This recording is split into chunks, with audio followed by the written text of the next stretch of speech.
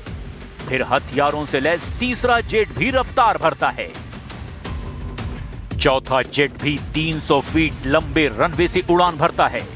पांचवा जेट भी इसी रफ्तार से आसमान की तरफ बढ़ता है। छठे जेट की स्पीड और भी तेज है। इसका टारगेट भी ईरान है।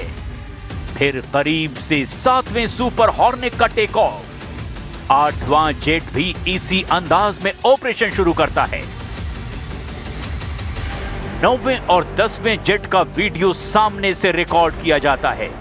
ये समंदर में ऐसा ऑपरेशन है जिसमें अमेरिका को महारत हासिल है। ऐसे सुपर कैरियर्स के साथ वो वियतनाम से लेकर इराक और अफगानिस्तान के बाद अब ईरान को मिट्टी में मिलाने के लिए तैयार है। पर सवाल ये है कि क्या वो इसमें कामयाब होगा या फिर अमेरिका एक बड़े ट्रैप में फंस चुका है।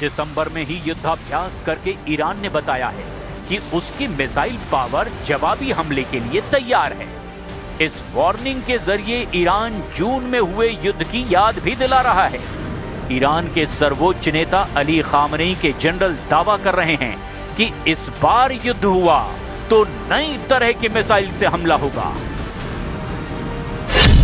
ऐसी मिसाइल जिसकी रेंज ज्यादा होगी ताकि वो दुश्मनों को लंबी दूरी तक तबाह कर पाए, जिसका पेलोड यानी वॉरहेड ज्यादा बड़ा और हाहाकार मचाने वाला होगा, जो स्टेल्थ होगी यानी उसको ट्रैक और इंटरसेप्ट करना यानी उसे मार गिराना भी मुश्किल होगा।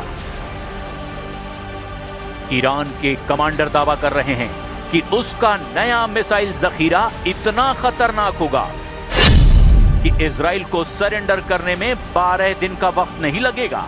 ईरान इस बार ऐसा जवाब देगा कि इजराइल 12 घंटे के अंदर ही सरेंडर कर देगा, यानी 12 दिन नहीं 12 घंटे वाली वार्निंग ईरान की तरफ से जारी की जा रही है। इजराइल के प्रधानमंत्री नेतन्याहू भी जानते हैं कि इस वक्त खामेनेई का इरादा क्या है और अगर ईरान पर हमला किया तो काउंटर अटैक किस लेवल का होगा। इसीलिए इजराइल में भी अब ईरान के मिसाइल पावर को लेकर सायरन बजना शुरू हो गया है।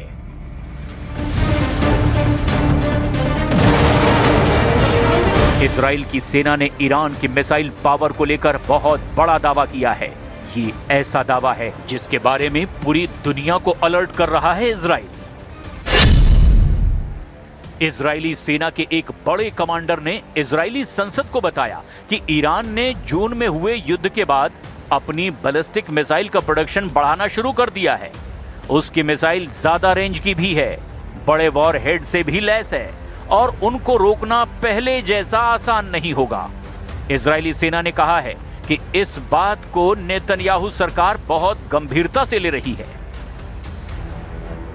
इजराइल के साथ अमेरिकी बेड़े को डराने के लिए खामनेई की वार्निंग ऐसे वक्त में आई है जब ईरान की नौसेना ने फारस की खाड़ी में अपनी ताकत दिखाई है। ईरान ने यहां युद्धाभ्यास में क्रूज मिसाइल से लेकर बैलिस्टिक मिसाइल और ड्रोन अटैक को भी आजमाया है। ईरान के रिवोल्यूशनरी गार्ड्स ने फारस की खाड़ी में जब से ये युद्धाभ्यास किया उसके दुश्मन चौकन्ने हो गए हैं। ईरान के पास एक मजबूत एंटी शिप वाली मिसाइल पावर भी है और यही इसे एक बेहद खास समुद्री इलाके में सबसे बड़ी मिलिट्री पावर बना देती है। अब ईरान की नौसेना के कमांडर बता रहे हैं कि समुद्री इलाके पर दबदबा कायम रखने के लिए उसकी नई मिसाइल बिल्कुल तैयार है।